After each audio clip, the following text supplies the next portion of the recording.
Hello, hello, hello, hello. How are all of you doing today? It is Thursday. I would know that because this is the live stream day. If live stream day were actually a thing, there's a reason I call it the Iridia. Oh my gosh, I wish I could show you. I wish I could show you here.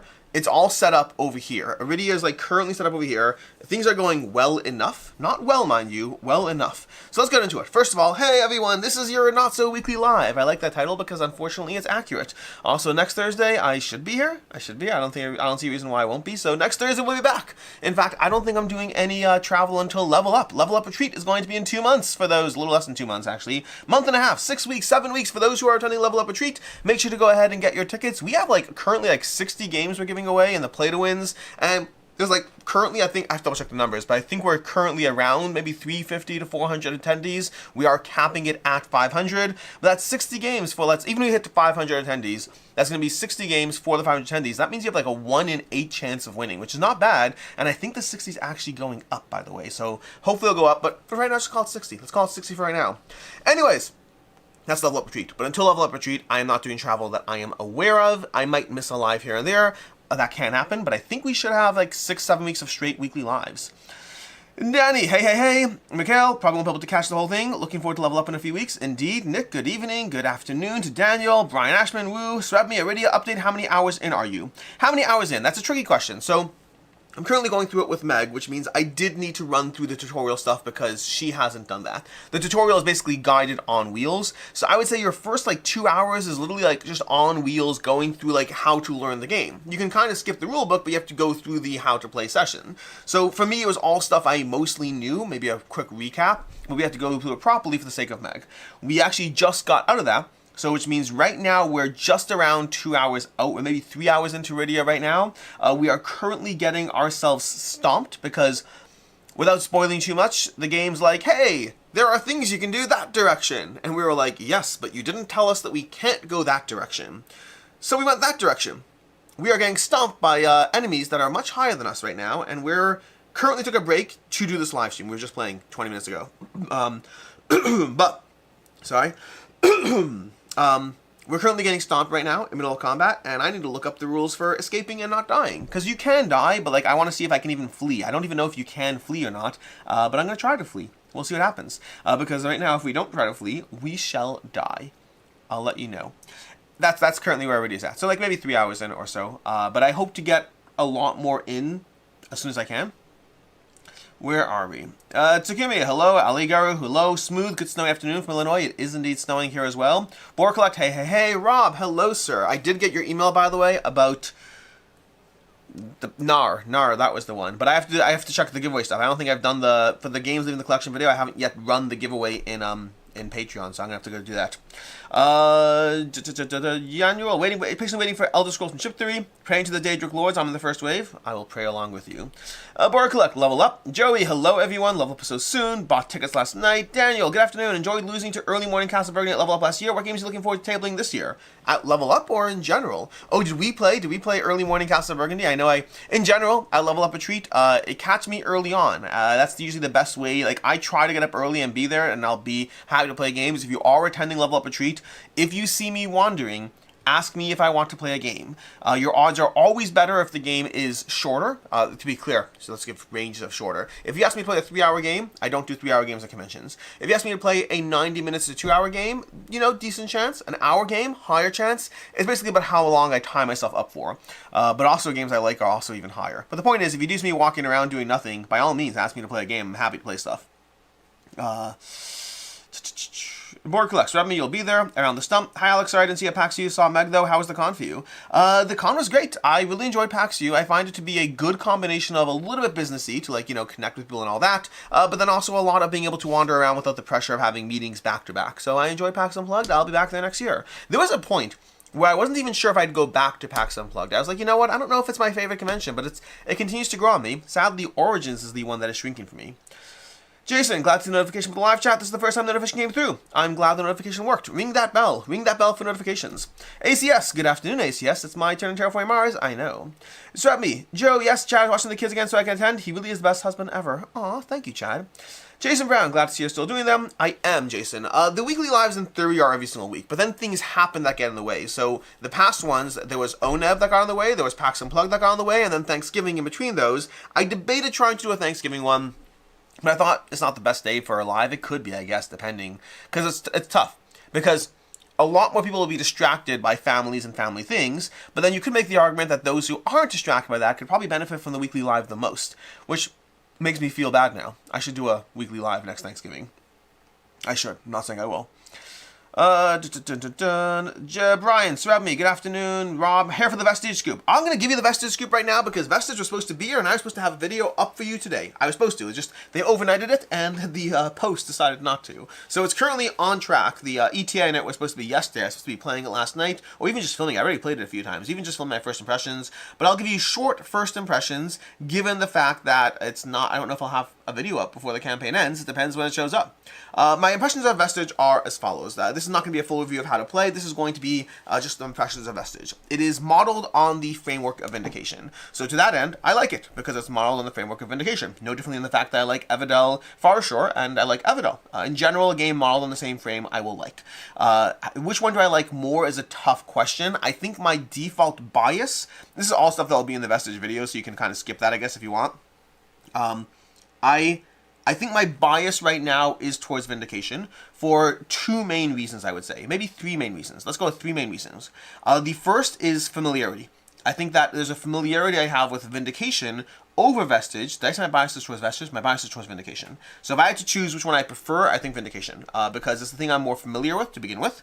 And also because I do like the larger table presence. Vestige is a cheaper game in a smaller box. It is not bad, but I do think I like the larger table presence of Vindication.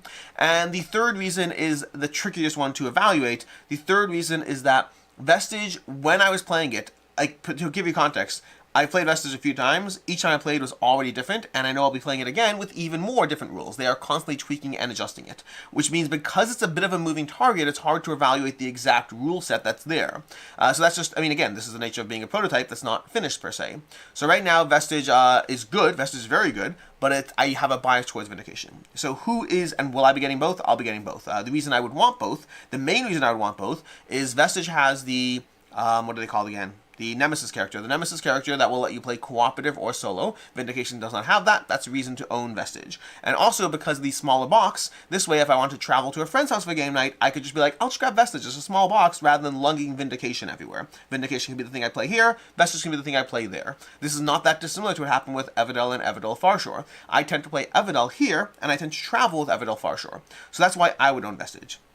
Should you own Vestige? We're doing a whole Vestige thing right now. Should you own Vestige? Vestige, the reasons I would give you, who's the target audience for Vestige? The target audience for Vestige are people who have not played Vindication, who want a cheaper, smaller box entry point. That's number one. The second target audience are those who are super fans of Vindication, who want to get everything. And the third target audience are those who want the Nemesis mode, specifically if you want the scrying or, you know, not scrying, the Nemesis mode, the solo or cooperative play. The fourth target audience is harder to define. Those will be people who want the differences in mechanics that Vestige provides, that you kind of have to play both to get a feel of which one you vibe with. Because there are small nuanced differences, but they are small and nuanced. I like some of the things Vestige is doing, but it's hard to say. I think for people who are trying to be mindful about their budget and have Vindication, I think you can safely pass on Vestige. And now that was my review of Vestige. That's kind of my overall thoughts based on the experience I've had with it so far. Anyways, let's catch up on the rest of chat. Board Collect, tell him thanks from me. Tell who thanks. Oh, Chad, got it. Full Vestige review coming up for them in the campaign. Really curious about your thoughts on how interactive the game is compared to Vindication. I don't know if it'll be coming, because like I just said, the prototype is not here yet. It's literally on the way. ACS, did you play Everdell Duo at PAX? No, I did not. I want to, but I just didn't yet. I do have a copy coming. Robbie Hatzinger, hello everyone. Brian Ashman, hey Borg Collect. Brian Ashman, Borg, I need to look at the games list, see if I need to be studied to level up. Good question. It's not currently on our games list as of right now. I need to double check. I believe we should probably have a copy of Study at Level Up, but I just don't know for sure if we do. Long story short, I reached out to them to ask them if they provide it, but I reached out to them in between. They just switched their internal rep, whatever it is, so that kind of got lost in the shuffle, but I'll reach out again and see if they can provide a copy of Study for the Hot Games Room. Rob Trotter, I wasn't aware of the email. You always answer eventually. I do try to answer eventually. In fact, if you are someone, this is actually a little awkward to say because there's, well, I'll say it anyway. If you are someone who emails me and you don't get a reply, regardless of whether it's email or Instagram messages or Facebook messages or whatever it is you do. I will say email is the most reliable. Other things, Instagram messages are easy for me to miss. But if you email me, let's go specifically email because the other ones are harder. If you email me and I don't reply, one of two things are happening. And I'll tell you right now, one of three things are happening. And I'll tell you right now what those three things are. Number one is I just haven't gotten to it right away. I'm traveling, I'm behind. Usually that means like if you haven't gotten a reply for like a week, maybe a week and a half, that could be relevant. It's very rare that it's longer than that. So answer number one is I just haven't gotten to it yet. I will get to it soon. Answer number two is it went to spam. I didn't get it. I'm sorry, it went to spam, and I wish I had gotten it, but I didn't. So try to figure out another way to get a hold of me because I meant to respond, I just didn't see your message. Answer number three, this is the awkward one, is you've been emailing me way too much, and I had to start pacing up my replies. Now the good news is I haven't done this a lot. I've done this like maybe once a year I have to do this, but every once in a while somebody will email me, and if you are this person, I am sorry. Hopefully you understand where I'm coming from. Once in a while someone will email me, and I will reply, and then I'll start getting a lot of emails. And by a lot, I don't mean once a month. I don't mean once a month we'll get a reply, totally fine. Heck, once every 2 weeks might get a reply. I mean, I have gotten people who will occasionally go from I replied, they'll see me reply, and then they'll start sending me a lot of emails. And a lot of emails might be once every few days. It might be 7 times in a month, but it'll be a lot of emails. Whatever they are. They might be about something going on, but if it's a lot of emails, at a certain point, I do tend to. If you are sending me a lot of emails and I'm replying to all of them, you're in good shape.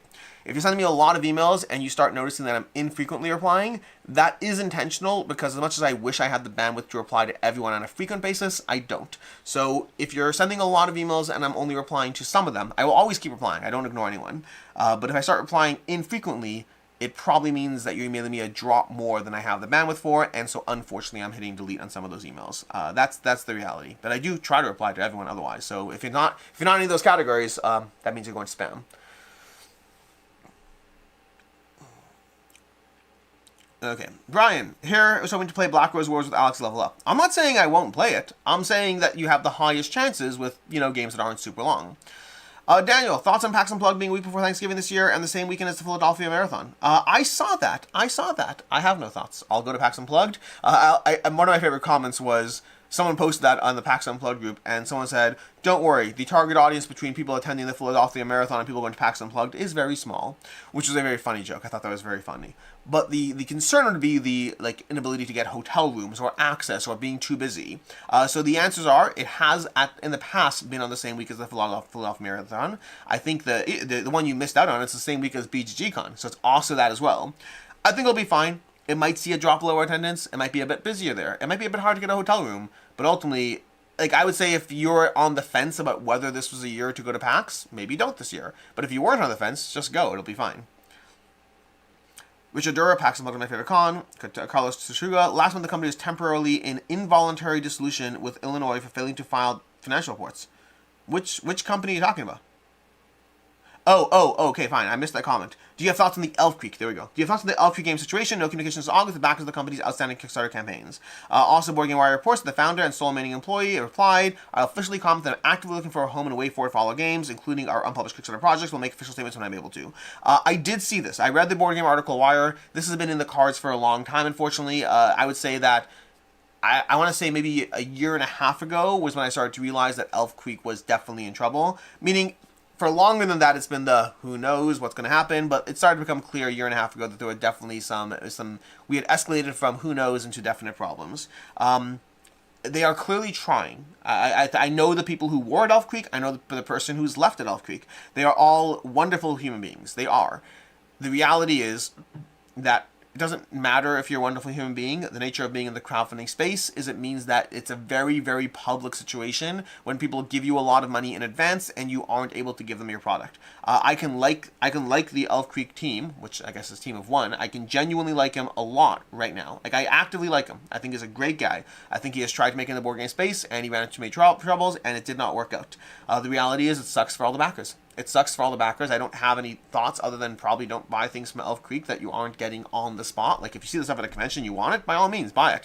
But they're clearly trying to figure out the way out of a bad situation. The way I usually put it is both things are absolutely true. It is absolutely true that the people who are owed games by Elf Creek are the victims in the situation. That is definitely true. They are the wronged parties. They are the ones who gave money in good faith, hoping to get a game, and aren't getting it. It is also equally true that regardless of who the wronged party is, I guarantee you the person who's going through more hell on this is Elf Creek. Like, there's one person left at Elf Creek. I guarantee you he has so much more sleepless nights or problems than any person who's not getting their games. That is not, just to be very clear, that's not me saying, well, then just let it fly or don't worry about it. I'm just saying some degree of grace is worth having when you're the person who lost out on $100 worth of games and the other people have lost their jobs and company and livelihood.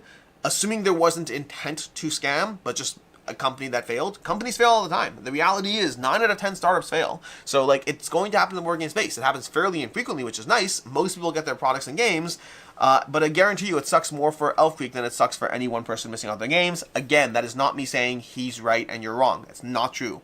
The people who are missing out on games are the wrong parties. But you can be the wrong party and operate with grace. I was talking to actually a content creator friend of mine, Grant Lyon, okay? So props to Grant Lyon in this. I was talking to Grant Lyon this week because there was a company that stiffed him, that paid him to do, promotional work, and then they didn't pay him. And I was like, well, what are you doing now? And he's like, nothing. He's like, their campaign didn't fund.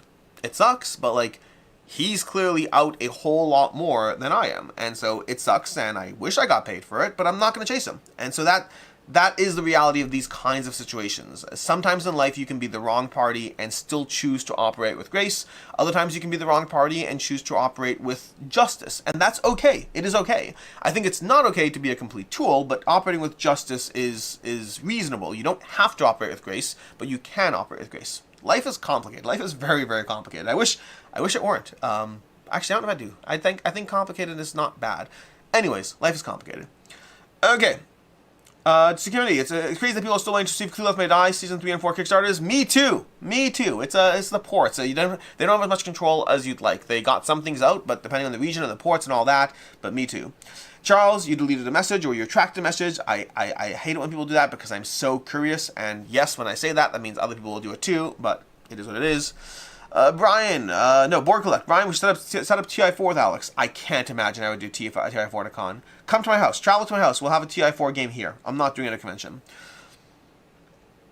New Rob Trotter, I'm excited about the Nemesis thing. Yep. Rob Trotter, I'm getting it. It'll be our first ONEM game. Brian T, I thought Vesta was supposed to have super metal tile, super deluxified. Yeah, I did think it was funny. Nice, Brian. I see you're redacted too. Yeah, I did like the interview. In the interview, because like the first thing I did, I walked in, I was like, oh, I wish those tiles were metal because they're all set up, and then in the interview, they're like, you are exactly not the target audience for this game. You're looking for the most deluxified, most premium version of our game. This is literally meant to be an entry point to our games. I thought that was funny. Brian, you have to convince me to play TI. I'm not a huge fan of negotiation mechanics in games, but I do love a good 4X. Brian Ashman, why isn't there VIP for level up? Great question. I didn't make the decision on that. I'm kind of ambivalent either way. I have to remember, I'd have to talk to the team. I think it wasn't necessarily as worth it to us as far as the work and how many people seem to actually care. And given the nature of the specific hotel that we're in, we weren't, like, one of the big things people really liked about it the first year is that we were able to offer like a whole snack room and drinks and constant access, and people really liked that. Year 2, it kind of had to devolve to kind of like just candy and treats because there were only certain types of food we were allowed to offer based on our contract with the hotel, which is the same hotel we're at this year. So it might come back, but I think there was less positive reception about it last year, and in general it is a lot of work, so we took it away this year. It may come back in the future. Ryan, hello. Scott, I know your favorite game is Blood Rage. My favorite game is not Blood Rage. My favorite game was Blood Rage for a few years, but times change. Wondering, Avalon the Rivenvale has a chance of replacing Blood Rage over the long term. That's a hard question to answer. That's not a hard question to answer. That's an easy question to answer. I would recommend Blood Rage over Avalon, but I would personally rather play Avalon over Blood Rage right now. But I don't think that's because Avalon's the better game. I think it's because I have like 3 plays of Avalon and it's still fresh and new to me, versus I have like 50 plays of Blood Rage, and that's one that I feel I've explored a lot. In general, that's going to be a frequent thing for me. I like exploring new stuff. The games that have 100 plays under my belt and I still am just as excited to dive into, they exist, but they are rare. Castle of Burgundy would be a great example of that. I have 200 plays, and I'm still happy to dive into it. So Blood Rage would be my recommendation as the thing that has stood the test of time, and Avalon would be my personal interest based on I still am in the exploratory phase, versus I feel I've explored a lot of the strategies in Blood Rage. It's still a lot of fun, but like it's harder for me to dive into a game of Blood Rage and feel that I'm exploring. It's more repetition, so to speak, which is still great. It's still a great game even with that, but the parts where I was still exploring the strategy, whereas that my number one game for 2 years, maybe 3 years straight. The part where I'm like, okay, great, I feel I've seen all the stuff, now it's just about doing it again, that it's still a great game, still top 100 material, but not top 10 material. Not top 10, which it wasn't last year, so it's not that much of a surprise. Dun, dun, dun. Also, wait, missed that. Which game do you like the most? Eclipse Second of the Galaxy, Twilight Imperium 4th Edition, Last Light, or the 4X? From those, Last Light, because I've only played the first Eclipse, not the second one. I haven't played TI4, and I don't know if there's another 4X I prefer. I find longer, as much as I appreciate the genre of 4X, longer games like that I am less likely to table. I find there's a lot of commitment, there's a lot going on in them. I do like them, but I find that I don't tend to keep those ones currently. That might change. Scott. Also, Blood Rage and Avalon different enough to keep both. Yes, in my opinion. Yes, for sure.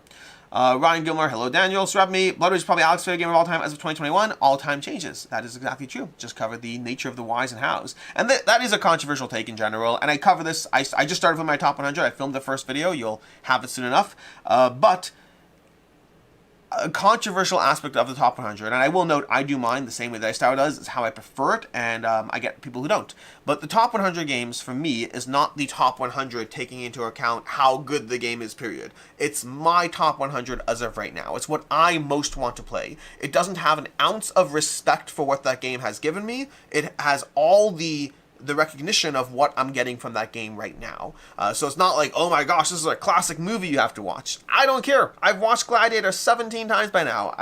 Is it one of the best movies of all time? Yes. Is it in the top 100 movies I want to watch right now? No. Why are those things different? Again, they don't have to be. You can do lists however you want if you're doing your own list. For me, something like movies are not an active activity. So I have a better ability to appreciate, meaning most movies, 99% of movies I ever watch, I watch one time. The intent is to watch it one time. So I have an easier time grading Gladiator as one of my favorite movies because I've watched it 17 times, when 99% of movies I watch one time. Games, and this is true for video games and board games, games are different. To me, a game is something that's meant to be engaged with on a repetitive basis. And to that end, that will constantly change and adjust over time. Now, the constant thing I say is Gloomhaven. I've given hundreds of hours of my life to Gloomhaven, and I have no interest in playing it at all. I've given hundreds of hours of my life to Castle Burgundy, and I'd happily play it again any second. So that does mean that those things weigh up differently. It's complicated. It's a complicated subject. I've done several videos about it because it's complicated, but ultimately, I'm just going to warn people what my top 100 is, and watch it or don't. Get whatever value you want out of it as you will.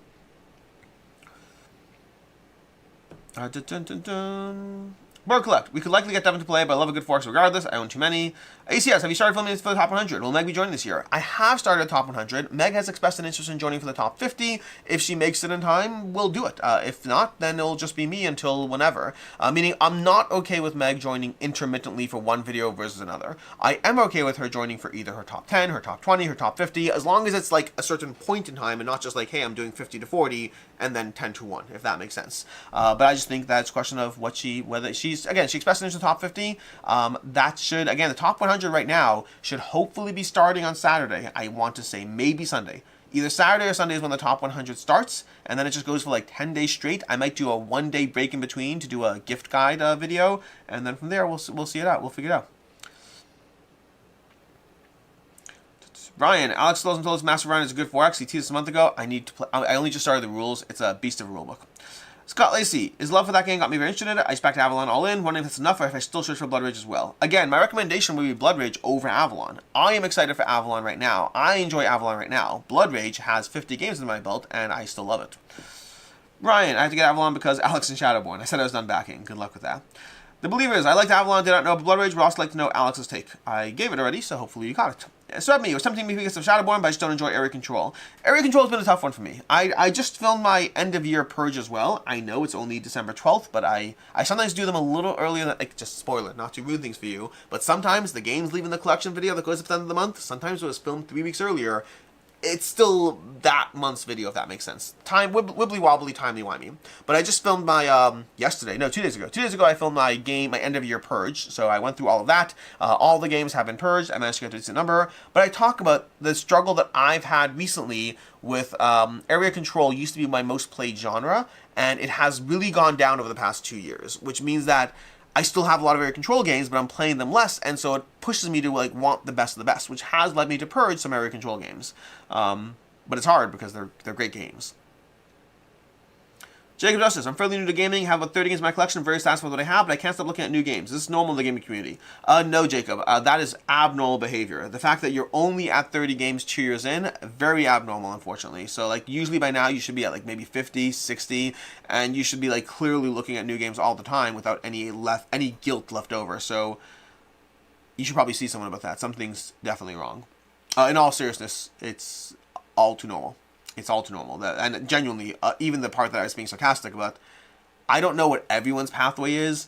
My pathway is once I decided I liked board games, I kind of went all in very quickly. I'm not saying I was responsible at it. I am saying I kind of went all in very quickly. Yeah, anyways. Okay. Ryan, I'm a sucker for good art and minis. Me too. Angel. Hi, Alex. My Let's Play Dice Season 3 and 4 is finally coming. Is it worth getting Season 1, or do you think Season 3 all in is enough? It's hard for me to answer that because I'm starting with Season 1, so I'd have to like play Season 3 and 4, mentally isolate on its own. My guess is that 3 and 4 is is probably enough. That's my guess. I love that game and will get everything they ever make for it. Scott, Jacob Justice, me too, started gaming into the pandemic and now I'm completely obsessed. Brian T. Redacted, so me, Jacob Justice, congratulations on staying at 30, it's a minor miracle. What's the deleted message here? View deleted message. Forcibly redacted. There we go. We promised that our collection would never be bigger than 200. We're at over 300, but it's not a problem. Really. Yes, that is. I have actually been fairly decent at keeping my collection around 300 games. I get games in, but I push myself to get rid of games. But the number 300 is, well, I guess every number is going to be special. I usually have my own little math I do here, which is the amount of games you should reasonably have in your collection. It's just a formula. Okay, it's a formula you play with. It's how many games. Okay, so it's a 3-part formula. What percentage of your games? What percentage of your plays, I think I actually did this in a Chris George video, it's a formula. What percentage of your plays do you want to be games you already own versus new games? Then you take how many games a year you typically play, and then you go with, I'm missing one. Or maybe it's you only need to plug in 2 numbers and you get the third. That might have been the answer, because it might be that there's 3 things. The amount of games you own, the amount of games a year you play, and the percentage of new games you have. I think it's 3 numbers, and you can plug in any 2 and get the third. So, for example, if I want to play 75% of my time going to my current collection, and I play, let's say I play, 4 games a week. That's 2. I play more than that, but let's say you play 4 games a week. So you play 200 games a year. So you want 150 of those plays going to games you already own and like, and 50 of those go to new games. Well, then that means you can afford. No, there is a third number. On average, how much time do you want to play any individual game? Meaning, how many times do you want to play the same game versus different games? So, if on average, I want to play at least my games twice a year, okay, so I want to play my average game twice a year. And that's average. Some games will get played once a year, some games will get played 4 times a year. But if I want my average play to be twice a year, then that means I have 200 games a year I'm playing. 75% of those want to go towards, games I already own. It's 150. If I average 2 plays a year, then my collection size can afford to be 75. I can afford to have 75 games in my active collection, and I could use those other 50 plays to find and rotate other games. It's just a mathematical formula. You can try to do what you want as far as affording games, knowing the rules, finding space in your house. All those things you can do, but they have nothing to do with whether you're actually tabling games. Now, in my case, I play close to like 1,000 games a year. I think I've gotten even higher. This year, I'm probably down to 1,000 games a year. Now, in my case, unfortunately, a lot more of my plays go towards new games than I'd like. It's probably about half at this point, which means about 500 plays a year are going towards my active collection. So if 500 plays a year are going to my active collection, and I want to guarantee an average of 2 plays per game, then I can afford to have 250 games in my collection reasonably enough. That's my math currently. Now, I do have around 300, so I'm a little bit over, but as long as I'm hovering in that rough math, that's kind of why my collection size has always been at around 300 for the past several years. It ballooned up, but even when I get games in, games leave. It doesn't matter how much I like them. It doesn't matter if it's a 4 out of 5. Sometimes it doesn't matter if it's a 4.5 out of 5. If I can only justify 250 games and I'm already at 300, you just got to do what you got to do. Great games will leave. Important question. Is West involved with Level Up again? I actually don't know the answer to that. I don't know. Oh, I think West will be coming. I don't think he's involved. I have to double check that answer. Ryan, any chance you were at the FTM meetup at PAX? I don't believe you were you? Ryan, I wasn't. Unfortunately, I couldn't go to PAX. Of course, you weren't at PAX. That would be a good reason. Ben Cartier, I ask, FTM is Foster the Meeple. Yeah. Ben Cartier, ask off as I can. Have you played Clash of Cultures yet? No. I played that at Level Up. More Gluck, you're over 300 titles. I'm hitting 500. That's actually more than I can play at this point. I should call. Yes, you should. Ryan, your photo looks just like someone I met there. Doppelganger. Oh, Srebmi's photo looks like someone you met at PAX. Cool. Now I'm super hoping that I run into my board game loving doppelganger at another con. You wouldn't recognize them. In general, you are the least likely to recognize your own doppelganger. People who don't know you as well are the most likely. Rick. Hi Alex, what's your top skirmish game when considering overall mechanics? Beyond the game's theme, skin, even though I realize it doesn't need impact enjoyment. Yeah, it's going to be all together. But skirmish is not a mechanic. I'd argue Deliverance. Deliverance is probably my favorite skirmish game. I don't love skirmish. Skirmish is a good genre for me, but it's usually not my favorite genre. Clash with Doom, which con do you like the most? Essence Spill, PAX Unplugged, or GameCon? I've only gone to PAX Unplugged from those three, so PAX Unplugged. I plan on going to Essence Spill. I don't have particular plans for GameCon at the moment. How often do you play the expansion of Castle Burgundy? Infrequently. I have played almost all the expansions. I don't know if I've played all or not. I haven't played cooperative, and I haven't played solo, and I haven't played the double map. But I think I've played with all of the expansions other than that. I've played with the shields, I've played with the trade routes, I've played with the vineyard. I think I played with all of the expansions. I don't play them often because I'm frequently playing with people who don't play Castle Burgundy as much as I do. But some of those expansions are really fun. The vineyards is excellent. The shield tokens is so much fun. I love the shield tokens. There's some good expansions there. But I probably get maybe one out of every 4, one out of every 5 plays has expansions in it.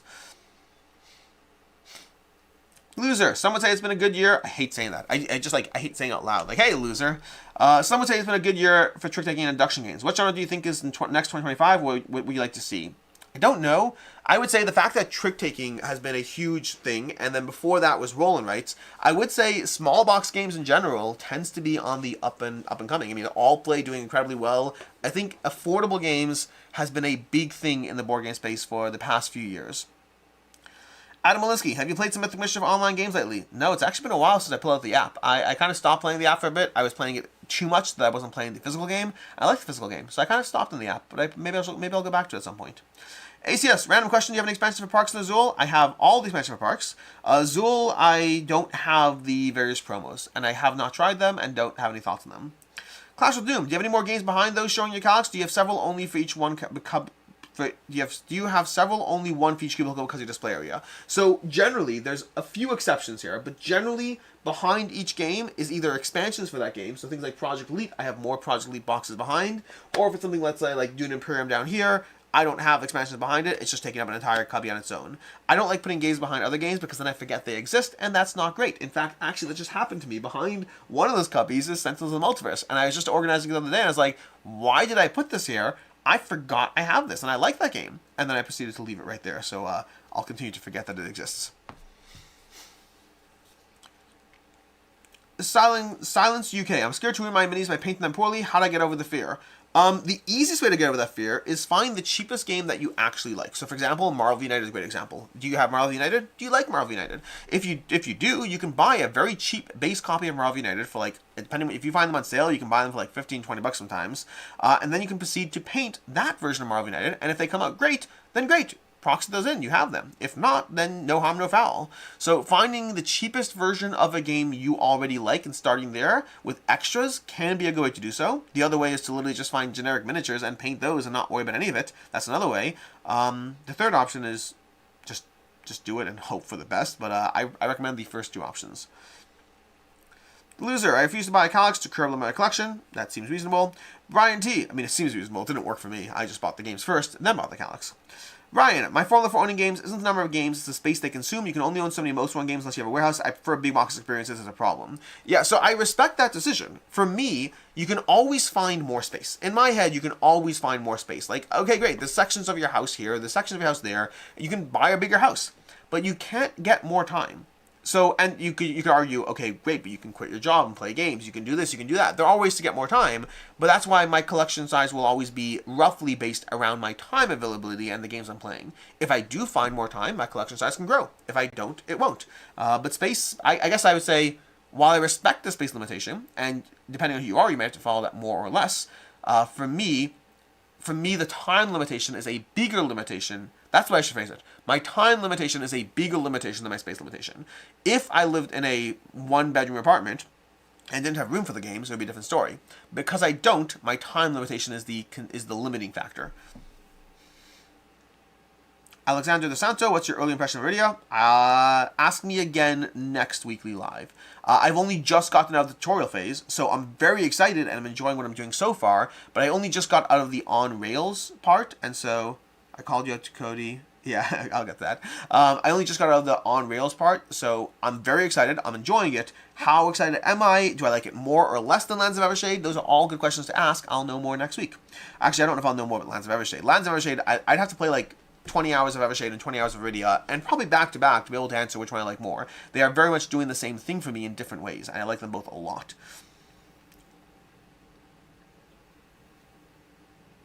All the small T's. I just got Primal and the new Kabuto Sumo chest and things in the week. I'll try and play Primal this weekend. I think Primal's amazing. I love that game. Board Game Officer, of your 300 games, does that include prototypes? No. My 300 games, in fact, here's where I'm cheating, okay? Because when most people say my collection is 200 games, they might also mean including the 30 unplayed games they have. I don't count my unplayed games, I don't count prototypes, I don't count review copies. Meaning unless it's a review copy I've played and chose to keep, then I count it. My collection, when I say 300 games, I mean there are 300 games-ish that I have played and chosen to keep here. I have another 50 prototypes at any given time that are in rotation. I have another 50 to 100 review copies that are always in rotation. I have another 50 games on my unplayed shelf that's in rotation. I don't count any of those. I have 50 games upstairs that are still going in the sell or trade pile, or giveaways in some cases. None of those count. For me, I exclusively mean the games I've played that I'm choosing to keep. That's what I define as my collection size.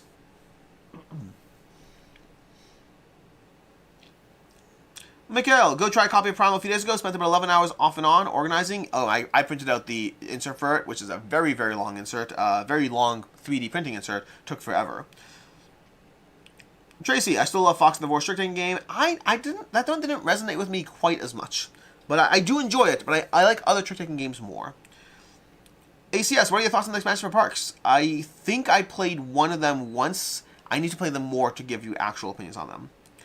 Brian, be very clear on painting miniatures. Never fear. You can always strip them later. Just don't clear coat them. Brian, that is said with the confidence of somebody who paints more than people who don't paint. There's a lot of things people will say that I find that, like there's things like, why would you ever pay for sun dropping? You can sun drop it yourself. Why would you ever worry about painting miniatures? You can strip them. That is said with the confidence of someone who knows what they're doing. People who don't paint don't have that confidence. And they're like, no, I'll pay for sun drop because I don't think I could do that job, or I will not paint the miniatures because I'm not going to strip coat them. So in general, I would say that, yeah, don't, that advice is relevant, it's helpful, but it's not going to help make him feel better. Sydney, should I pre-order The Witching Hour or hopefully be available as an add-on to my future Marvel United campaign? Ooh, good question. I don't know. It depends on which way you want to hedge your bets. That's the question. Joshua, I called you out to Cody Miller of Far Off Games and PAX Unplugged. He said you apologized for using a knife in a Iridia skill board. I don't know if I fully apologized. I may have done a general apology for like, hey, my unboxings are crazy and chaotic. Sorry. I may have done that. I mean, I didn't hurt the game, and it doesn't matter if I did. It's a board game. I tend to be a little chaotic in the unboxings, but I enjoyed the chaos that it brings to the table. The part where I really feel bad, I feel bad about chip theory. When I did the unboxing for the Elder Scrolls 12th Era, in the unboxing video, I sat there and said, hey, why would you print the same side on both these playmats? That seems stupid. You should have done different sides. Like, that seems like just a waste of space. Like, I love you guys. It just seems like a weird decision. And the note that's in the box says, this is a bunch of stuff you should know in the pre-production copy, including the thing you're complaining about. We already know and are fixing. Why are you opening up your mouth, Alex? That I felt bad about. That I felt really bad about. I still like the game, but I felt bad about that moment. ACS, have you done any 3D printed inserts? Yes? Well, that's my answer. Yes. Yes, indeed. I've done Primal and a bunch of others. Brian, Alex does not count as kids games either. Correct. I don't count my kids' games. Part of that, and that one's definitely cheating. The other ones, like, I think makes sense. That one's definitely cheating, but I'll give you the reason. The logic for the cheating is as follows. I constantly am trying to keep my collection at a manageable level. If I counted my kids' games in my collection, then I would be trying to purge games they enjoy. I wouldn't purge games they're playing, but I'd purge games they enjoy that they haven't played in a while because I'm trying to get my collection down. I don't want that mental bias even at play. I want their games are their games. I'll talk to them about what I get rid of. I won't get rid of them for my management of my collection. So that's why I cheat there, so that I'm never incentivized to purge their game because I'm trying to get my collection down. But that's definitely cheating. If you want to know how many games are in their collection, I'd say at any given time, 30 to 40 are in their collection, their shelf of games. Also, to be clear, a game that I enjoy and they enjoy is my collection. Barren Park is in my collection. I count it as their collection if I wouldn't own it except for them. Barren Park I would own regardless. I might play it less than most of my plays at Barren Park are with my kids, but I play Barren Park with my game group and I enjoy it. Versus something like Leo the Lion. Leo the Lion is a genuinely fun kids game, but I would never play it except for with my kids. So that's in my kids collection. Smooth Rivera, favorite Hunters play in Primal? I do enjoy the 2 expansion ones, but I've only played each of them once in that most recent challenge. So there's a lot of discovery there. I don't know if I have a favorite. I think my least favorite is probably the Hammer. But the rest of them, I kind of enjoy a little bit of everything they're bringing to the table. They do have their own unique play styles. I like them all. Like even the Hammer one, like I say, that might be my least favorite, but like he likes stunning people. It's lots of fun. They're all fun in different ways. I enjoy them. Alexandre dos Santos, do you get a copy of Normandy? If yes, what do you think of it? I did not. Ben Cartier, how many Primal plays have you had recently? I just had my first play and it was amazing. I mean, depends on your count as recently. I would say in the past, let's say 3 weeks, I've probably played Primal 3 times, maybe twice. At least twice, maybe 3. I'd have to like go find my plays. I play it on a regular basis, but not on a daily basis. At least as of right now. Clark, I just joined late for the party. Curious if you played Andromeda's Edge yet. I may have already been asked. If you did, what do you think of it? I only played it during the prototype phase. I think Andromeda's Edge is a very good game. I prefer it to Dwellings of Eldervale, but it's still not in my personal favorite area control fighting genre. So I really enjoy it. I think it's great. Not my personal favorite. Like, I gave it a 4 to 5, which is a good rating. The problem is, I'm at the point with my area control games that I'm even getting rid of 4.5s out of 5s. So, like, that's a whole different conversation. Joshua, if I miss this, tell me to go back in the video. Do you pick up any games for your personal collection from packs? That depends how you count that. I pick up games. Well, I guess yes, no. Firm answer yes, because I know I bought some games. I didn't just get review copies. I got review copies and I bought games. When it's a review copy, it may well make its way into my personal collection because I don't say yes to games. Well, paid content's different. Paid content is a little different, but for non-paid content, my standards, I guess, if you want, my standards are, if it's paid content, I have to think that the people watching the channel are the target audience. So I'm not going to take some party game that, I mean, some party games are great, but I'm not going to take a mass market game that I don't think the audience would appreciate. For non-paid content, for review content, I only say yes if I think I might want that game. Now, my standards are definitely a little lower for review content than it would be for if I was paying out the money myself. So, for example, let me just pick a random game. I'm trying to find my games here. What game? Let's say, I don't know. Well, that's a good one. The Kathmandu. Kathmandu is a Stefan Feld game from Queen Games. I like Queen Games games, but I think I'm at the point right now with my Euro games that I wouldn't pay for that game right now until I tried it and played it first. But I am interested in it, and as a review copy, having played around, like, I definitely enjoy it, but I have a review copy. I'm going to spend some time with it, see where it falls. Maybe it's a Stefan Feld game I keep, maybe not. But I still have to be interested in it. So any game I say yes to review is a game that I am interested in and may enter the collection. The reality is the vast majority won't, because 90% of the games I play don't enter the collection because, again, too many games have to keep it at a manageable level. But definitely, I would guarantee you some of the games that came over from packs will enter the collection for some period of time. What period of time, we'll find out. For sure, expansions. Like, there's a Skull Subject expansion. That's going to be here forever. Oh, the PAX Unplugged Haul goes up tomorrow, in case you want to see that. I grabbed Joshua. I grabbed Endeavor Deep Sea. Great game. Lord of the Rings Trick Taking game. Oh, I wanted that so badly. That was like, we even stood in line to try to buy that one. And I say that, like, I will get a review copy of that at some point. But I was like, I want it now. I want to buy it right now, which is rare for me. Like, usually if I know I have a review copy coming, I'll wait. But I wanted the Trick Taking game. Unfortunately, it's too late. Lord of the Rings Duel. Great game. Everdell Duo. I haven't played it yet, but I'm excited for it. The Believers, 30 to 40 plus the 30 to 40 plus the 50 prototypes plus 50 I haven't played yet plus 50 etc. I don't understand any of that. Are you trying to count up all the games that are in my... If you want to know how many games are in my house right now, it's probably close to 600. Like, probably 6... Let's do some rough math. Here's rough math for you, okay? So, it's rough math. Don't hold me to this. Collection of around 300 games.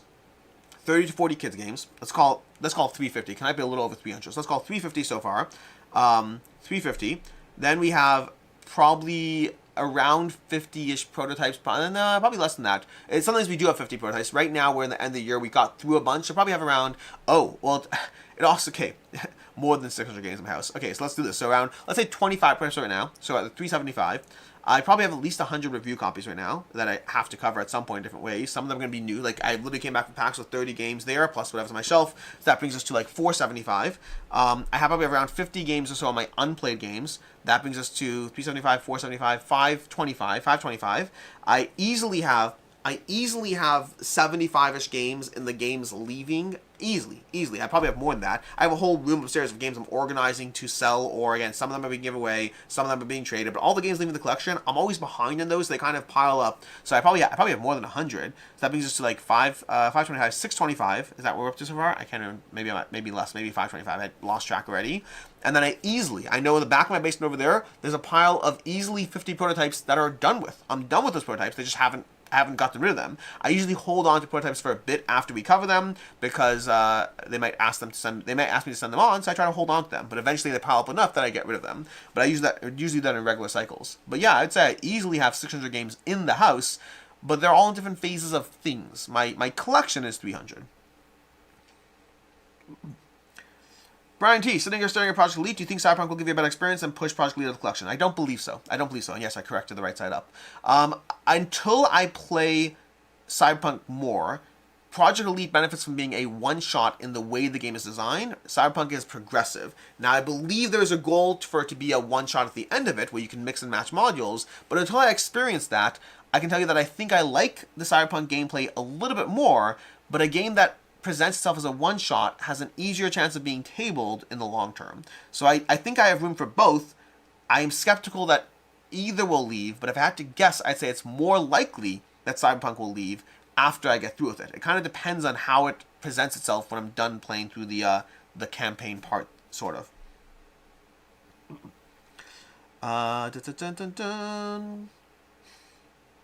Most played game of 2024 so far. I'd have to check my stats, but it's either Trio or Shuffleboard. Not necessarily the games you're expecting to hear, but they're both fantastic games that are easy to table, and that's ultimately, it beats a lot of things. A game that's easy to table beats a lot of things. So my most liked game is different than my most tabled game, but like, I play Shuffleboard all the freaking time. It's set up in my kitchen area on the island kind of, and just all the time it's being played on a regular basis. And Trio gets played an absolute ton because of how easy it is to table. My most played heavy game, big game, I'd have to go look. It could be Primal. Primal will definitely be up there. I'd have to look at my stats, my log stats. Have you rated Vestige yet? I assume Vestige is a 5 out of 5. It is hard. It's very hard because I covered this kind of at the beginning. I did a whole talk about Vestige. The part that's very hard to weigh up is whenever a game is directly comparable to another game, it's a little harder for me to objectively rate it because, again, I prefer Vindication, but Vestige is basically the same game with some things that are better and some things that are worse. But mentally, it's slightly harder for me to think of it. It's either a 4.5 or a 5, but it is a little harder to... It's a different package. It's not like Everdell Farshore was actually easier to weigh up. Like Everdell and Everdell Farshore, both 5 out of 5s. It's a little... Marvel Zombies versus Zombies at Black Plague, both 5 out of 5s. Vestige versus Vindication is a little bit more different, and it's a little mentally harder to compare them. But I did a whole bit at the beginning. You can watch that. Jacob Justice, what are the benefits for a successful company to crowdfund versus going straight to market like Stonemaier? I've never understood why games like Terraforming Mars crowdfund when they're so popular. Crowdfunding, this could be an entire several videos on its own, but the short thing I'll say is crowdfunding is well past about raising funds at this point. Crowdfunding is very often where the attention is. It's marketing. It's full-on marketing. The way to market your game is crowdfunding. Now, many creators do benefit from being able to have that cash flow up front. There's many, many reasons, but if you're talking about, like, a large company like Simon or Terraforming Mars, any of these large games, whether or not you need the money, it is a good marketing budget. It's a good way to market your game. To get it into the public eye, to get awareness around it, to get people care about the Cult of the Future more than they should. And that's where the eyes are. So it's great marketing. Silence UK. I nearly passed the lines of Evershade, but your enthusiasm sold me on it, and now I'm all in on $650. You have to tell my fiance now. So first of all, whenever I meet someone at a convention, this happened like 7 times this past week. Whenever I meet someone at a convention, they will say things to me. They'll say things like, "Oh, you introduced me to so many games," and my frequent response to that is, "I'm so sorry, and you're welcome," or "You're welcome, and I'm so sorry," in that order, or in any order. I do apologize, genuinely. Lands of Evershade is excellent. It is the best Awakened Realms game I have played, excluding Castle of Burgundy, because that's Ravensburger. But I think there's times where I'm more hesitant about my enthusiasm. Usually, when it's not shared by everyone, the amount of people who played Evershade who had very strong thoughts in it means that I'm not even that apologetic about it. It is a well-liked game. Now, did you have to go all in? That is a conversation you can have with your fiance. I did a whole video on how you definitely don't need to go all in on it. Matthew Reed, hi Alex, thoughts on Enormity? Assuming you played TTS demos, haven't played it, sorry. ACS in the same boat. Some Sun 11. Any hot take predictions for the board game industry in 2025? No. I wish I could say I was a prophet, but I'm not. I mean, board games will continue board gaming. Crowdfunding will continue crowdfunding. There shouldn't be any major shifts in the industry. Like, there shouldn't be anything that's major that's going to happen. Like, crowdfunding is not going to go belly up. It's also not going to explode. It's definitely seen a bit of a, peak absorption, but we're already seeing that this year in terms of some of the slowdowns around super large campaigns. But there'll be lots of games to back. There'll be lots of games to play. It's not going to change in any major drastic ways, in my opinion. No hot take predictions.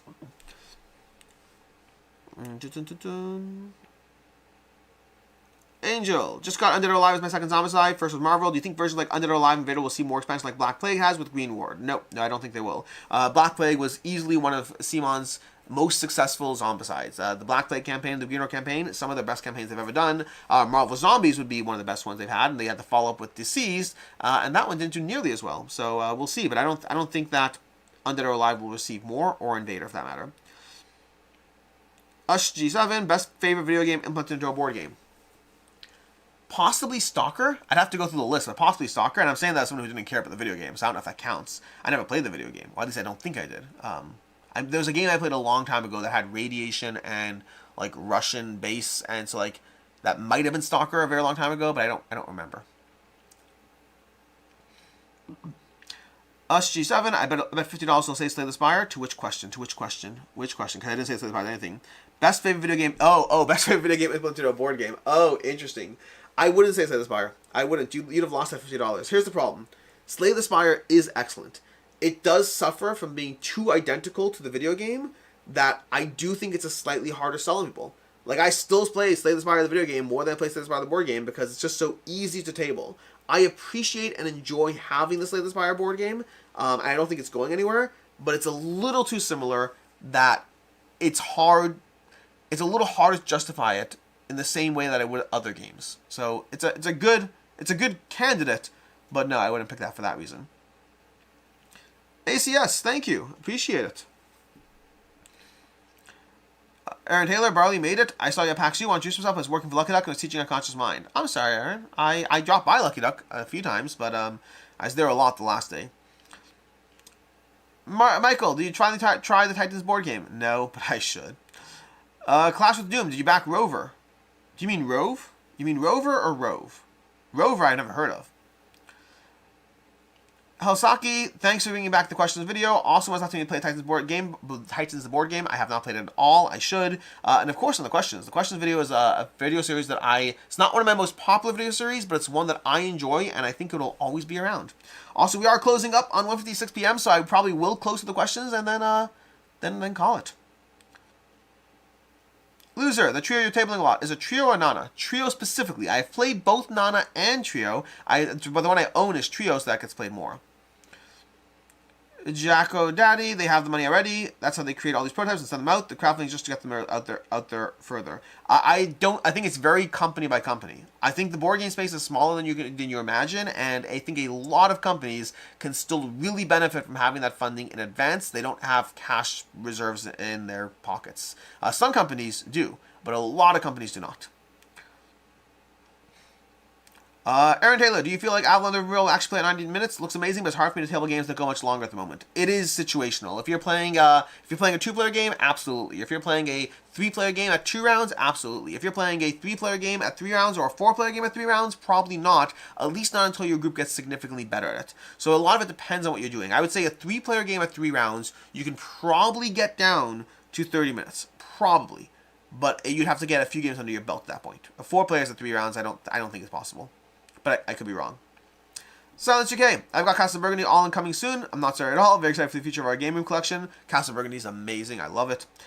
Let's see. Loser. When calling games, you take into consideration the X of one genre. When I backed Avalon, I called Blood Rage and Ankh for it. Absolutely, I do on a regular basis. I would say that. So it's situational, but it is the reality. So campaign games are a good example of this. I called 7 Citadel. 7 Citadel would be the second 5 out of 5 that I've ever called from this collection. Meaning usually it's very rare. Like when I love a game, like occasionally I'll get flack of like, oh, you hype up that game, then you get rid of them. No, I get rid of a lot of games and I hype up other games. The games I hype up are very rarely gotten rid of. The games that I go gaga over, that you see me going gaga over, it's very rare that you see those actually leaving. Usually the ones I get rid of are the ones that were just good games. I get rid of a lot of good games. But I have gotten rid of 2 games at this point that were 5 out of 5s. In the 5 years I've been doing this, 2 5 out of 5s have left. One was Destiny's. That one, over time, I found that I liked what Destiny's was doing, but I still prefer non-app-based play. It did shrink down in its rating over time and did leave. The other is 7 Citadel. 7 Citadel, I don't think I'm taking away my 5 out of 5 rating. I think it still deserves the 5 out of 5 rating. I think at the end of the day, although I don't know, maybe it shouldn't. Maybe it shouldn't. It's a hard one. I love 7 Citadel. I love 7 Continent. But I have so many campaign games that I have to make choices about what I think is the most likely to get tabled or not, and what I think is like, and not just like there's a queue, but as new games come in, the queue's also growing, so I have to be careful about it. But definitely 7 Citadel would not have left if I had fewer campaign games. That's true of area control right now. Right now, I've been purging a few area control games, not 5 out of 5s, but a few area control games that are really good.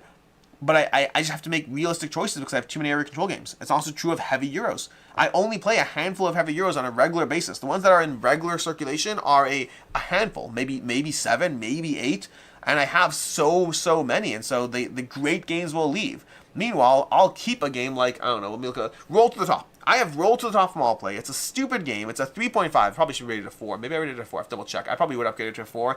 It's not a great game, but it's so much fun to play. I think my own rating scheme would put it as a 4. Let's take a look low in that. On Tour. I have both copies of On Tour. That would be a 3.5 right now. I think On Tour is a good game, but it sticks around while I'm getting rid of 4.5s. Why is that? Because it's so easy to table and it's easy to pull out, versus in the heavy Euro category, I'm going to play Unconscious Mind and Coimbra and Endless Winter and Dune Imperium and Terraforming Mars well before I play another game that's very good but takes that long. So yeah, those things matter.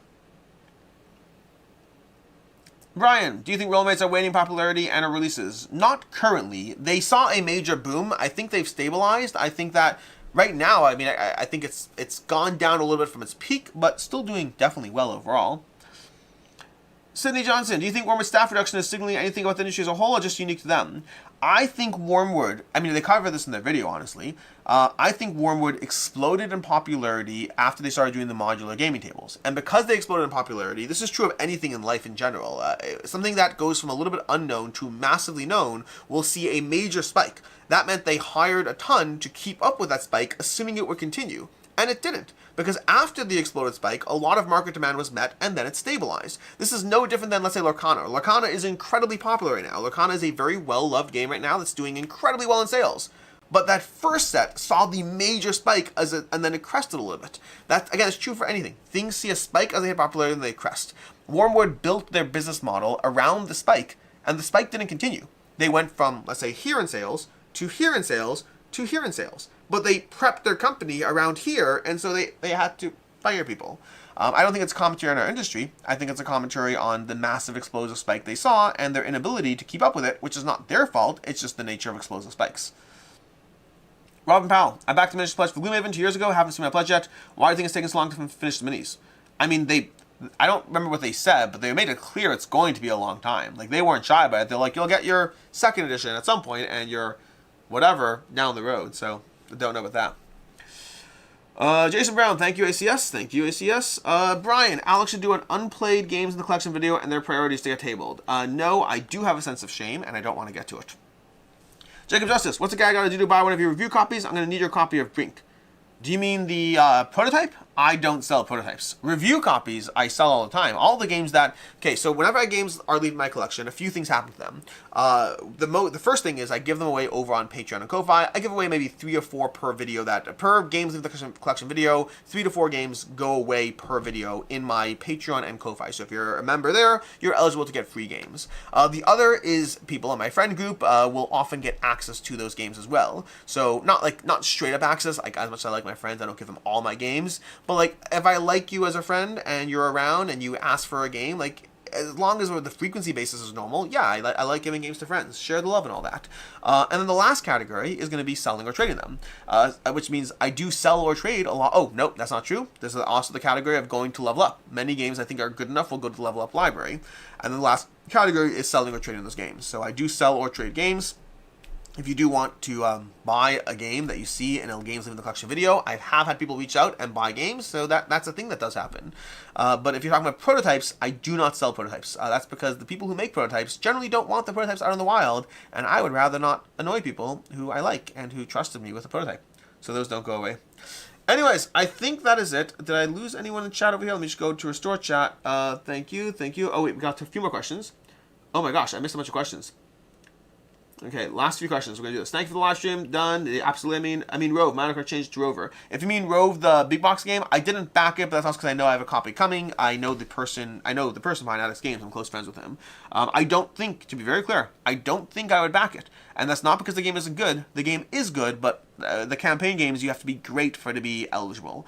Because I know him, he's probably going to want me to go through it more, and I'm happy to do it as a, like, hey, I want to try it out, see where the game goes. But I think I enjoyed Rove, and I think I like other campaign games more. Thanks for the lives. Always love these. Absolutely. How many hours a week do you play board games? Ooh, good question. It's a rough number, but maybe 15 hours? Maybe? It's hard to say, because like it really is hard to say. Ignore me. I'd have to like really think it through. Because there's games where I'll play board games for like 5 hours. There's days where I'll play for like 5 hours, and there's days where I won't play at all. I'd say anywhere between 15 to 25 hours, but it is very... it's a take it with a grain of salt. Is Roleplaying Adventure a good starting point for the campaign scenario TTRPG themes? Yes, I think it is. Vestige versus Vindication, do you need both, and if not, who wins? I covered that earlier in a lot more depth. I would... It's a nuanced answer. It's a nuanced answer. I covered it earlier in a lot more depth. Go back to the beginning. How well does Castle Burgundy play solo? I'll let you know when I play it solo. There's also a new solo mode, so there's 2 different solo modes for the game. Nick, thank you, SCS. Thank you, SCS. I'm Green. Thank you, SCS. No problem, everyone. I really want to get Cthulhu May Die for Forbidden Reaches, but I also really don't enjoy the theme. Is the gameplay so good that the theme doesn't matter? This will be the last question that I'll call it. I don't have a perfect answer for that. I will say that I never enjoyed the Cthulhu or Arkham theme, and I got Cthulhu Death May Die despite that and love it. But it very much was despite that. And so I don't know if you'll be able to overcome a active disinterest in the theme. For me, the theme never did anything for me, and I played it and loved it. And with that, we're going to go ahead and call it. Until next time, I appreciate all of you. We'll be back next week with our regular, not so regular weekly live. And as always, I'm Alex Rapp from BoardGameCo. I hope you enjoyed this video. And as always, I hope you have a good one.